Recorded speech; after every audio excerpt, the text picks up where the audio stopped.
And a good evening to everybody out there in Richmond and surrounding counties. This is the Ross Raider Wrap-Up Show, your one-stop shop for all things Richmond Raider sports.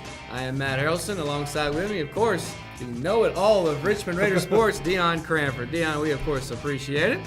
So let's start with boys basketball. And I want to start here first with their big win over rival Scotland, 59-50. Of course, Roderick Newman had the most points in that game. What's impressed you most about him? Well, Roderick Newton, he had 17 points in the game to lead the Raiders, and in the game before that against 71st, which was a huge win on the road, he had 19 points, which was his season high. So back-to-back games for him with the leading the team, doing a great job. Just kind of came out of nowhere. A lot of these guys are really stepping up. I know Nige Stroman had two big games against both Lumberton and 71st. You're just seeing a lot of these guys like Alex Quick, Xavier Pettigrew. We've been seeing it from them. They've really been helping put some distance between themselves and their opponents, and it's been an exciting little run for Richmond, especially here in the conference. I was going to say, I feel like over the winter break, they which tournament was it that they won? The Anson County one, I believe. Yeah, the Anson County tournament. And it seems like then they've just played so much differently and better than they did the first of the season. So, what do you think's the reason for that? Well, I mean, we've talked about it before. They're not a bad team. No. As a matter of fact, pretty much every game they've lost, they've been in. They just haven't been able to finish. And in those games they have, I think it's kind of funny as we kind of roll into the second part of the conference season here. They've got Purnell Sweat tomorrow night. Sweat went 1-6 in the first half of the conference, and their only win was against Richmond. So, I mean, it just kind of shows how they've evolved where they dropped the 71st loss, but they played Hope close. They played Britt pretty well. They beat 71st and Lumberton and now Scotland. So they're on a good little conference run. They went from being 0-4 to now, 3-4, and actually only about a game and a half out of second place. I was just looking at that stat, and that was in 8 days. Went from being 0-4 and in last place. So they've got out of the cellar and are moving their way up to the attic, I guess. Yeah, it's going to be a slow climb because of where they were, but because everybody in the middle, you've got Pinecrest up top that just recently beat Jack Britt, so they're really strong at the top right now, and everybody else is kind of sandwiched here in the middle. So, I mean, Richmond's got a great chance of making the playoffs now, whereas about a week and a half ago, that would have seemed like a long shot. You're absolutely right. So the 50 points is the fewest that Richmond has allowed against Scotland. And by the way, all these stats, courtesy of this guy here, is the fewest they've allowed against Scotland since February 17th, all the way back in 2014. The Raiders won that one 47-46 in overtime. So they've actually played a game since this Scotland one, correct? They have. They went to Southern, I keep saying South Alamance, but I think it's Southern Alamance High School, and they played in a Martin Luther King Jr. holiday event. I don't really call it a tournament because it was just one game, right. But they played Walter Williams, and they fell in that one. But, that's okay. That's an okay loss. You go out on the holiday. It was a good day because they were out of school, so they got to play at like 12:30 in the afternoon. They got back at a decent time, but it was a good experience to get out there and play in that kind of environment. And so regarding that, I know reading your notes here, the win over Scotland got them to 8-8. Mm-hmm. So overall, that loss puts them at 8-9, correct? Yeah. But at that point, that was the first time this season that the Raiders had not had a losing record. And, of course, reading here, they only won one of their first 6 games this season, but then went 7-3, including those impressive wins over Lumberton and 71st. Mm-hmm. But, again, the Southern Alamance loss doesn't affect you in the conference standings, right? So, that's not, like you mentioned, that's not really a bad loss, is it? Yeah, I mean, when you finally get to 500 after being under 500 all season, you kind of hate to drop back down. But, again, those are the games you play to get you prepared for the ones that count. This one didn't hurt them. It was a good time to go on the road and play in a pretty good environment against a really good team. So. Yeah, and of course, no loss is really a good loss, but there's always positives to be taken out of it. And again, it won't affect them in the conference standings, so they can of course get back into conference and move forward. So speaking of that, what's next, and what do you think is going to be the outcome for the Raiders moving forward as far as boys basketball? Well, their next 2 games are against Purnell Sweat and Pinecrest, and like I mentioned before, they lost those 2 in the first cycle. But again, I think they'll handle Purnell Sweat pretty easily this time. They probably shouldn't have dropped the first one. I think they'll win this one.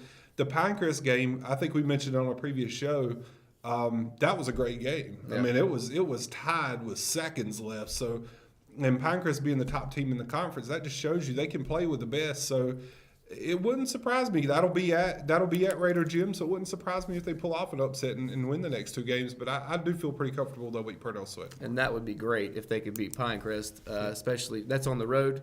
No, both of those games will be at home. Both are at home, so of course be on the lookout for those games. Now let's move over to the girls' side. Of course, they also were able to beat Scotland 46-36. But I think the big news of this one was Lane Maltby's game. I mean, talk about her for a second. Well, I mean, like I said, we had Teddy Mosley in here, and he kind of talked about his team a little bit. We've been kind of focusing so much on those freshmen and what they've really been contributing to the team. It was really good to see her step up. And Kyle, he's the one that found out that's not only a season high, that's a career high for her. So kudos to her, especially against a rival. I mean, that's a great game there. But they won that one 46-36, and that actually snapped a 2-game losing streak. They lost on the road to Lumberton in 71st. Kind of some tough games. Again, those are the stronger teams in the conference, even on the girls' side of things. So I think they'll pick up and kind of get on a little winning streak again. Now, like the men, did the women also play over the 3-day weekend, if you will? No, they didn't. Okay. Their last game was Scotland's. Gotcha. So, as you mentioned, that ended a 2-game losing streak, rather. But you've also got on here there were 5 SEC teams with 4 wins. So even as we speak, this conference is literally up for grabs, isn't it? It is. I mean, it's we're double stuffed Oreos right now. We got the top team, bottom team, and everybody else is just right there together. So I think Pinecrest is probably gonna, and I'm not trying to sound down, but they're probably going to win just simply because of the distance they put themselves into the top part of that standings. No team can really catch up with them without a lot of help. So it's probably going to be them to win it. I think the battle right now is for second place, which, again, when you look at both of Richmond's teams a couple of weeks ago, that wouldn't even have been in the conversation. So, and as you mentioned, the women's coach, Teddy Mosley, was nice enough to come and do an interview with us for a previous show. And one of the things he talked about they needed to work on was eliminating turnovers. Now, is that something that you've noticed that they've worked on and gotten better at? Have they improved on that? I think it's it's funny because Kyle and I were talking about this the other day. You don't really have, because of the vertical disadvantage between the guys and the girls. There's a lot more physical play, especially under the net. So a lot of the turnovers I feel like are called by they're having to spend a lot more time trying to find that shot, and looking for that shot. If they're turning the ball over a lot in midcourt and just throwing it away with passing and things like that, I don't see as much of that. Most of the turnovers I feel are just, they're trying to get that shot. They're trying to get that look because you're not going to have anybody get open and get a dunk, and you're not going to have anybody get open and get a nice little floater, right. Wide open. No alley hoops. Yeah, so I mean, so they're doing what they can, and you're going to have a lot more turnovers in girls basketball. That's just part of the game. So. Yeah, and just like I asked you about the boys team, the women's team moving forward with everybody kind of jumbled up there.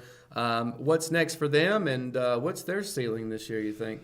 I think well, they're 3-4, I believe. I lost my track. No, they're 4-3. I'm sorry, 4-3 because they were one of the 4 teams. I think they could probably do the same in the second cycle and probably end about 8-6, maybe even 9-5. So. And I think they're definitely where the boys still have some work to do. I think they're probably definitely at least going to be in the postseason. So. All right. Well, I hope you are correct on that. So let's switch gears and head to the pool, and let's talk about swimming. So correct me if I'm wrong, but their season is over with now, isn't it? Their regular season is over. They had their regular season conference meet a couple of weeks ago. They had their conference tournament on Saturday. Okay. Well, the conference championship, I guess they call it, because it's not really a tournament. But and then now we're just waiting on regionals, so the ones that will qualify for regionals. But just I notated a few that were kind of noteworthy times in terms of in the conference championship meet. Excuse me. Jenna Kubiak had a time of 3 minutes 25 seconds in the 200-yard freestyle, and that was over 5 seconds faster than her regular season final meet, which was her fastest time. So that. When you're talking seconds, you're like, well, that don't seem like much. But in swimming, track, things like that, I mean, that's Absolutely. huge. And to cut 5 seconds off of your time, especially in the championship, that was actually a pretty good reduction there. Natalie Davis in the 50-yard freestyle was 31.19 seconds. That was her second best career time. and she only missed her best time by 0.06 of a second. So again, when we're talking about seconds, that's minuscule amount, but still very big. Let's see who was next. We had Dakota Locklear, and you want to talk about a really, really small time improvement. His 26.90 seconds is a career high for him, and it was only 100th of a second faster than his previous career high, so which was 26.91. And then Jerry Austin recorded his best time in the 100-yard breaststroke at 1 minute 34.97 seconds. And that beat out his previous best time of 1 minute 37 seconds, and that was back on December 5th. And that was a 3-second improvement, and again, that's actually really big. That's a big deal. And of course, you got it on here, but the girls' 200-yard freestyle relay team. Now, I know Natalie Davis is one of those girls, and Grayson Way's on. There's 3 seniors and a junior, I believe, and I don't know if you've got it in your notes, but they've been killing it lately, haven't they? Yeah, well, in the regular season finale, they actually won it. Yeah. And I mean, I'm not picking on our teams, but you're talking about a program in its second year versus teams like Jack Britt and Pinecrest that have been swimming forever, and they actually won that event. And then to come in second in the championship, and you'll probably see some of them swimming in the regionals. So. Yeah, that's great. And as you just mentioned, this is only the second year. Looking back over last year, this year, and I kind of asked Coach Way last week the same thing. What have you seen, any differences, improvements, maybe declining? What's your opinion between last year and this year with such a young team? Hands down a reduction in DQs, disqualifications. I mean, last year it was a huge problem, not just for Richmond, but for the conference in general, because it was new to 6 of the schools. I was going to say, I don't think people realize how easy it is to DQ in swimming, isn't it? Very easy, very easy. And the bad part about it is sometimes you don't even know about it till after the fact. We've reported, so and so won their heat, and then we found out, later on that night they didn't win. They got disqualified. But you have stroke infractions. You have to swim a certain way. You have to leave the podium a certain way. You have to touch at a certain time or touch the wall in a certain way. And I mean, there's just so many ways you can disqualify yourself, and especially when you consider something like a relay where you've got 4 competitors and just so many opportunities to really mess up and disqualify your whole team from the event. So. In a relay, someone has to touch the wall before the next girl can dive in, right? Yeah. And it's talking about very small amounts of time where you have to time it right, basically, right? Yeah, and then again, the way you go into the water, how long, the way you come up out of the water, because you got to think in a relay, you've got like different kind of relays. Like some relays, every participant is swimming a different type of stroke, whereas some other relays, they can kind of do whatever they want.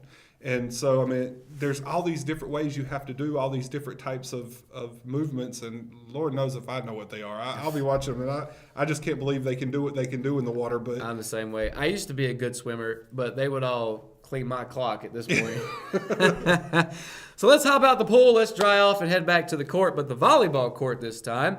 Now, I know you've got some notes on this, but obviously one of the bigger thing here is Georgia Grace Anderson and Emmy Cooley competing at Myrtle Beach in the Winter Bump Tournament. Any excuse to go to Myrtle Beach is good with me. So what's happening with this? Well, why are we talking about volleyball in the winter? I don't know, but I got excited about this group last year when I did a story on them. And I'll tell you why, because this is all-encompassing Raider sports. Yes. Well, Coach Brandon Blackburn, he has ties to Union Pines High School. Nice guy, was sending me a lot of updates last year. And this is part of a group in Moore County called the Sandhills Club. Wait a minute, Sandhills Athletic Club of the Sandhills. Sorry, AZS. Yeah, there we go. I want to make sure I get it right. Athletic Club of the Sandhills is a nonprofit organization that gives them. And actually, I can tell you because I wrote down their actual. They're a nonprofit group based in Moore County whose mission it is to offer as many recreational or competitive avenues for youth and adults to play, have fun through sports. They've been around for 33 years, and of course it's Moore County, so they primarily focus on soccer, but they've added things like lacrosse and volleyball. And it's fun to see some of our area kids getting involved in that because, our two Lady Raiders were actually joined by players from Pinecrest, players by the O'Neill School, players from Union Pines. They had the Union Pines coach. They had the Pinecrest coach. There's just all this involved, and it'll help them really build and become better players. But they went down there and they went 6-2 in their 8 matches, and they won 12 of their 17 sets. So it was actually a very good event for them, and they were quite successful. And a lot of those girls went to nationals last year. So we'll kind of see where they wind up. Yeah, and I know they're in their off season, but volleyball's been very strong for Richmond over the last several years, hasn't it? It has. We had those 2 really good years. Last year was down a little bit, but they were bringing up some younger players, new coach. Not necessarily a new coach. She's been there for a while, but she's taken over the head coach job. New to that. So and then of course you got to remember Jack Britt, Pinecrest. We've got schools in this conference that are traditionally really good in volleyball, but I think with a lot of the talent, I can see them being right back up there at 25-1 again, like they were a couple of years ago. A sport that you brought up that I didn't even think about, lacrosse. Now, typically, I can remember a day when that was a quote-unquote Yankee sport. But we've seen lacrosse kind of take over a lot more Southern schools, and I didn't realize that it's already at a high school level around here. Is that a sport that we could ever see at Richmond, you think? Well, I don't know. I don't like the idea of giving all them kids sticks and telling them to chase each other. But, no, Pinecrest, like for example, has had lacrosse for a while. A lot of the Raleigh area. I know I used to have a good friend of mine whose son played for Hoggard High School out of Wilmington for lacrosse. It's an interesting sport. Yeah. Again, I enjoy watching it. I don't fully understand it. I don't either. So if Richmond picked it up, I'm going to have to get me a book or something. But it's possible. It is rising in popularity, especially in the High School Athletic Association. I think that'd be neat, though. To be honest with you, I quite frankly never thought we'd have a swimming or a bowling team, and yet here we are. So you never really know. All right, so let's get off of volleyball here, and let's hit the mat and talk about Raider wrestling. And I feel like, correct me if I'm wrong, but right now all things in Raider wrestling start with Joseph Nicholson. Absolutely. I don't think he's lost a match yet this year. He took first place in the Bulldog Brawl that was at St. Paul's High School. And it was funny because not long after I got the results from the Richmond side of things, folks at St. Paul's were sending us a score. So it just shows you how they're in tune with what's going on with the Richmond server and everything, because I was getting emails from them with the same scores. Yeah. And they wanted to make sure we knew. But the team took 5th place overall. And we had several wrestlers finish second in their weight class. Is that Andreas?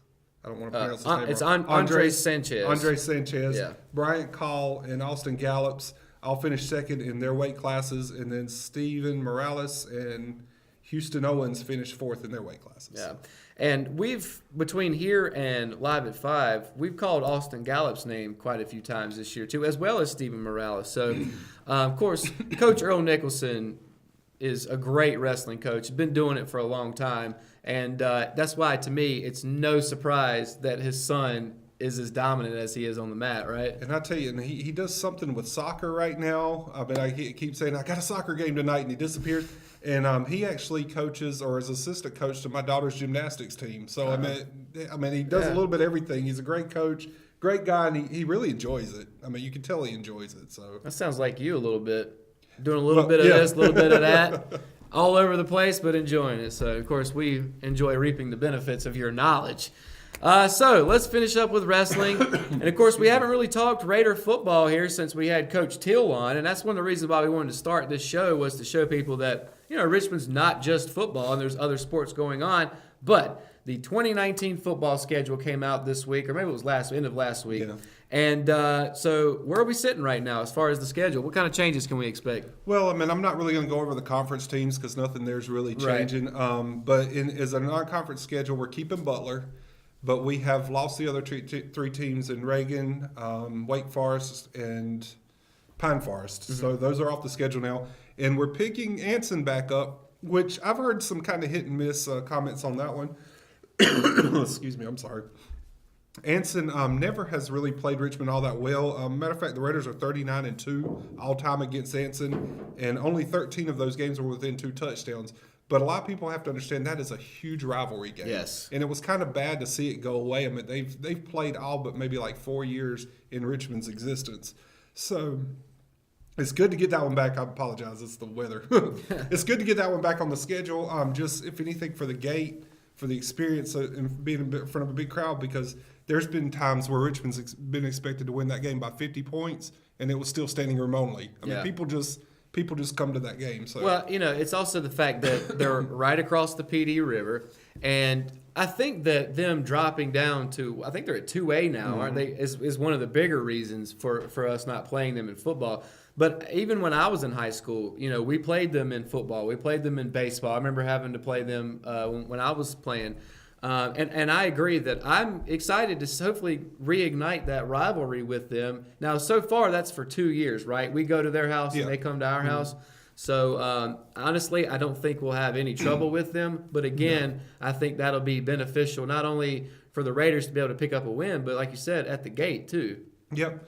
And Anson's done a lot of work to their football stadium, so it's going to be good to go and experience that as well. That's good. Before you choke out here. I apologize. No, you're good. There's some water here if you want some. Wake Forest High School, as you mentioned, 3-time defending 4AA state champ, is coming off of our schedule. Is that good or is that bad? Because we're not going to get to play them, so there's not a potential to lose to them, but don't you want to play the top of the top? Well, you do, but at the same time, I think Richmond kind of kept a pretty strong schedule. It's a little bit down from the past couple of years, but it's still a good, strong schedule. I don't know that it's too bad to see them go because I really kind of look at us more as competitive with the Charlotte schools. Right. And it's good to, Butler's been on the schedule now this will be the 7th year. So they'll have their 7th and 8th year on Richmond's schedule. So I think we're okay in terms of strength of schedule. Yeah, and I feel like, I've said this before, obviously Scotland, I feel like, took over the rivalry that we had with Anson back in the day. Mm-hmm. But in football, I feel like Butler is now one of our top rivals. Oh, absolutely. Yeah. As long as we've been playing them. And I don't think that one's going to go away as long as that's always going to be a good gate as well. So. Yeah, oh, yeah. And then one other quick thing that I loved about this from your notes is the color clash. So the Cardinal Gibbons colors, green and gold, just like ours. But not only that, Kelly green and gold. So, exactly like ours. So we'll be facing our mirror image when we go up there. That's right. Just depends on who's wearing white and who's wearing, I guess, either gold or green. Now, Cardinal Gibbons is one of those schools that typically does put together a pretty good record. They just traditionally bow out early in the playoffs. Yeah, I was reading that. So it's going to be interesting to see how they play earlier in the year. I think that's a good game for us. And they've got a coach there that's really kind of built that program up. So I think that'll be a fun one, if anything, just to experience somebody new. We've never played them in school history. So. I'm going to put you on the spot here real quick. If you want to, you can answer this. And, of course, you can find the full list here of the schedule on the Richmond Observer on the RO app. But taking a look at this off the top of your head, what do you think our record will be this season? There's a shot to go undefeated, isn't there? Yeah, I'll be honest with you. I think Butler would probably be the only team I would say that could possibly beat Richmond next year. I look at them going 11-0 next year, honestly. Yeah. And one interesting thing I don't know if I put in these notes, but Richmond's sitting at 490 right now, all-time wins. That's right. So 10 wins this season, they'll get that milestone 500th win. So I'd love to see the school kind of make a big deal out of that, and try to work towards getting that 500th win in 2019. And if I looking at this right, if you're counting Week 5 as being open, if we didn't lose, that would give us the 500th win at home versus 71st on senior night. Mm-hmm. So, and then, of course, away at Scotland. You mentioned Butler, but I know Scotland had sort of a down year this year. McQueen's gone. Is Scotland to be reckoned with, or you think it's not a down year for them? Scotland was young this year as well. Yeah. I know everybody talks about Richmond super sophomore. Scotland was really young, and you saw them grow as the season went. They're going to be tough. Yeah. They're going to be tough, absolutely. And then final question here for you. Not dealing with the green and gold, but rather the black and red and the black and orange. That basketball game, Rockingham and Hamlet. Now, you were there for that, right? I was there. First of all, describe the atmosphere, because this is a middle school game, but it didn't feel like it, did it? I think I was getting pictures because I wasn't there that early, but about 3:30 I was getting pictures, and the gym was pretty much full. At 3:30. And the game started when? At 4. The girls' game did. Yeah, there you go. Hamlet Middle has a stage, and they were literally pulling folding chairs and sitting them on the stage, sitting around the court, everywhere they could think to put people. It was a very electric atmosphere, and that boys' game finished just right. Yeah.